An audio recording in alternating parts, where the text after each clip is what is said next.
कहानी के शुरुआत में हमें रास्ते में जाते हुए दो बसेस को दिखाया जाता है। उस बस में बहुत सारी फीमेल स्टूडेंट्स होती हैं जो वे सभी अपने क्लास हैं। उन्हीं में से एक का नाम मित्सुको था जो दिखने में काफी प्यारी थी। वो अपनी नोट्स बुक में कुछ लिख रही होती है। तब उसकी फ्रेंड्स उससे कहने लगती हैं कि क्या तुम हर वक्त लिखती रहती हो, क्या मिलेगा इस तरह की नोट्स बनाने से, यहाँ देखो सभी लोग एंजॉय करती। ये कहकर उसकी फ्रेंड उसकी नोटबुक को छीन लेती है और उसका पेन नीचे गिर जाता है और वो अपना पेन उठाने के लिए जैसे ही झुकती है तभी हम देखते हैं कि उस समय कोई चीज बहुत तेजी से आती है और उस लड़कियों के साथ उन दोनों बसेस को आधे पर से ही काट वजह से सारी की सारी लड़कियां दो हिस्सों में कट जाती हैं। इसी के साथ जैसे ही मित्सुको ऊपर उठती है तब यह देखकर काफी हैरान हो जाती है कि यह क्या हो गया। नीचे पेन लेने के लिए झुकी थी इसीलिए बच गई थी। यह देखकर बहुत ज्यादा डर जाती है और बस से उतरकर भागने लगती है। यहाँ पर हमें पता चलता है कि इन सभी को काटने वाली चीज कुछ और नहीं रुकने के लिए कहती हैं, लेकिन काफी देर हो चुकी थी।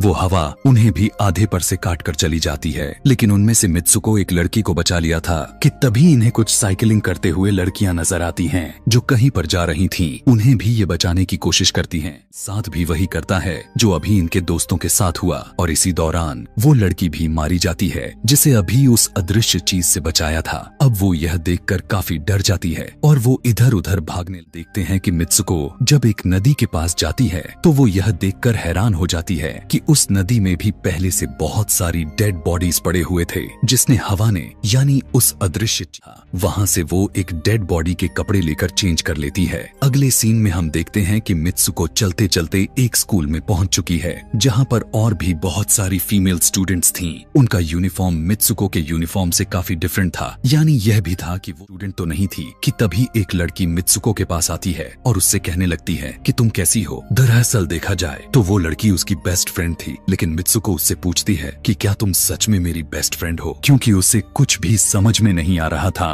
कि उसकी बेस्ट फ्रेंड को कुछ भी समझ में नहीं आ रहा था कि ये हो क्या रहा है। वो मित्सुको से पूछने लगती है कि तुम इतना ज्यादा कांप क्यों रही हो और इतना ज्यादा डरी क्यों हो, तुम्हें हो क्या गया है। तब मित्सुको अपने बेस्ट फ्रेंड को सब कुछ बता देती है कि किस तरह से आया और उसके स्कूल के सभी स्टूडेंट्स को काट कर चली गई। यह सुनकर उसकी दोस्त उसे विंडो के पास ले जाकर उसकी हाथ बाहर निकाल कर कहने लगती है कि ये देखो ये बस हवा है और कुछ नहीं। यहाँ पर मित्सुको के दिल को कुछ शांति मिलती है और इसे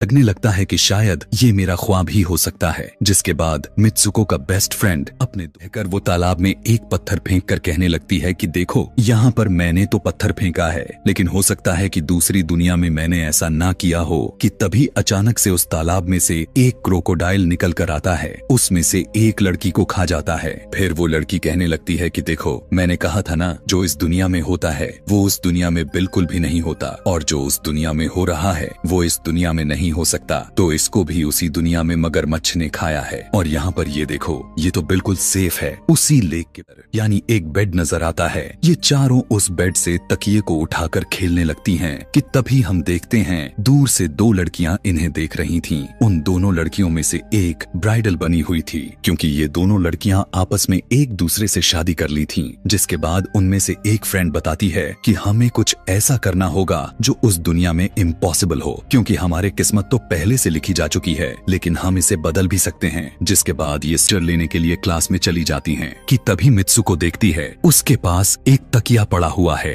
अब जैसे ही वो इस तकिए को उठाने के लिए नीचे झुकती है कि तभी उसकी टीचर पूरे क्लास में गन से फायर करने लगती है और जैसे ही मित्सुको उस तकिए को उठाकर ऊपर देखती है तो उसके क्लास के सभी लड़कियां मारी जा चुकी होती हैं और यहाँ पर एक बार फिर वो बच जाती है जैसे पिछली बार अपने ड्रीम्स में बच गई थी। मित्सुको की टीचर उसके पास आकर कहती है कि तुम्हारी हिम्मत कैसे हो गई, इस क्लास को बंद करने की, तुम्हारा भी मरना तय है। कि तभी उसी वक्त दो लड़कियां और आ जाती हैं और मित्सुको को बचाकर वहाँ से भागने की कोशिश करती है, लेकिन वहाँ पर आकर उन दोनों लड़कियों को मौत के घाट उतार देती है। अब जितने भी स्टूडेंट्स की जान बच गई थी मित्सुको उनके साथ बाहर भागने लगती हैं, लेकिन स्कूल की सभी टीचर्स उन सभी लड़कियों पर फायरिंग करने लग जाती हैं। अब यहाँ पर फायरिंग के दौरान सभी लड़कियां जैसे ही वहाँ से बाहर आती हैं तो यहाँ पर हवा उन्हें काट देती है। यहाँ पर अब मित्सुको यहाँ पर एक बार फिर से अकेली रह जाती है और वो वहाँ से भागकर क्राउड एरिया से होता हुआ पुलिस स्टेशन में जाती है। वो वहाँ पर सब कुछ बताने लगती है। उसकी यह बात सुनने के बाद पुलिस वाली लड़की उससे कहती है कि लेकिन तुमने स्कूल वाली कपड़े तो नहीं पहने हुए हैं। और जब वो उसके सामने एक मिरर को रखती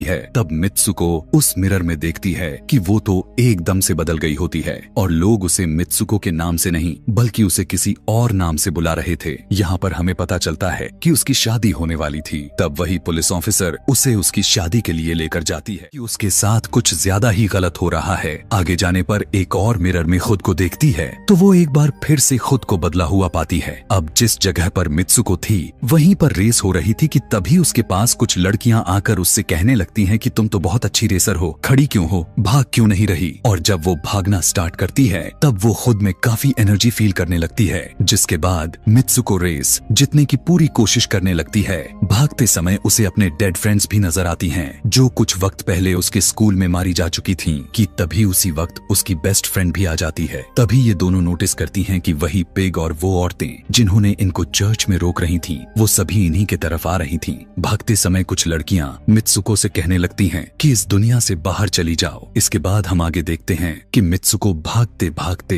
एक सुनसान अंधेरी जगह पर आ जाती है। वहीं पर कुछ स्टूडेंट्स नजर आती हैं जिन्होंने यूनिफॉर्म पहना हुआ था। वो सभी लड़कियां मित्सुको से कहने लगती हैं कि हम सभी मरे हुए हैं और तुम्हें भी मार देंगे। लेकिन तभी मित्सुको की बेस्ट फ्रेंड वहां पर आकर उस लड़की को मारकर वहां से मित्सुको को भगा ले जाती है। गेम खेल रहा होता है और उसी गेम में मित्सुको वही कैरेक्टर नजर आती है जो अभी बनी हुई है। मित्सुको को देखते ही बूढ़ा आदमी कहने लगता है कि मैंने ही इस गेम को बनाया है और मैं ही हूँ जो तुम लोगों को कंट्रोल कर रहा हूँ। तुम तो बहुत पहले मारी जा चुकी थी लेकिन मैंने तुम्हारा डीएनए लेकर तुम्हें फिर से बनाया। मित्सुको को जब यह बात सुनकर उसे पता चल जाता है कि यह एक गेम है तो उसे लगता है कि शायद मैं अभी भी अपने दुनिया में जा सकती हूँ। कि तभी उसी समय एक आदमी आता है और मित्सुको को अपने पास बुलाने लगता है। तब वो बूढ़ा आदमी मित्सुको से उसकी आखिरी लेवल को कंप्लीट करने के लिए कहता है। वो आगे बढ़ने लगती है कि तभी मित्सुको को अपने दोस्त की कही हुई बात याद आ जाती है कि अगर हम इस दुनिया में कुछ ऐसा करेंगे जो दूसरी दुनिया में इम्पॉसिबल हो तो तुम इस गेम से बाहर आ जाओगी। और इसी के साथ वो इस आदमी का गला दबा देती है और कहने लगती है बस करो हमारे साथ खेलना। यह कहकर मित्सुको उस बूढ़े आदमी की छड़ी को उठाकर अपने पेट में घुसा देती है जिस वजह से उसकी मौत हो जाती है। और यहाँ पर हम देखते हैं कि बूढ़ा आदमी यह सोच भी नहीं सकता था कि मित्सुको ऐसा कुछ कर सकती थी और इसी के साथ उसकी डेस्टिनी पूरी तरह से चेंज हो जाती है। वो इस दुनिया में यानी गेम में तो मर चुकी थी लेकिन असली दुनिया में वो अभी भी जिंदा थी। आगे हमें ये भी दिखाया जाता है कि मित्सुको के बाकी के कैरेक्टर्स भी किसी न किसी वजह से अपने आप को मार लेते हैं और अब वे सभी गेम का पार्ट नहीं थे। अगले सीन में मित्सुको को बर्फीले जगह पर लेटा हुआ दिखाया जाता है। अपने रियल वर्ल्ड में आ चुकी थी और इसी के साथ यह दिमाग घुमा देने वाली कहानी यहीं पर खत्म हो जाती है। आगे और भी ऐसे ही एक्सप्लेनेशन मूवीज देखने के लिए कमेंट में नेक्स्ट लिखना ना भूलें। Thanks for watching.